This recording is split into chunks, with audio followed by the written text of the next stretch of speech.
el partido del otro día me parece que era muy importante para el grupo, para nosotros, para la gente también, para volver a creer en este equipo y me parece que lo hicimos bien.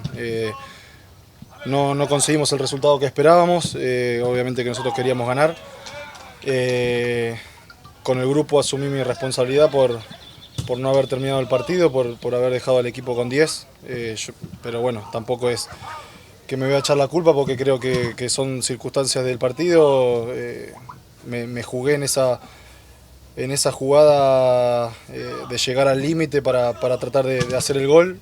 Bueno, llegué tarde a destiempo y me jugó una mala pasada, pero bueno, son cosas que pasan, son cosas que uno tiene que corregir para que no vuelva a pasar y para no dejar al equipo con un hombre menos.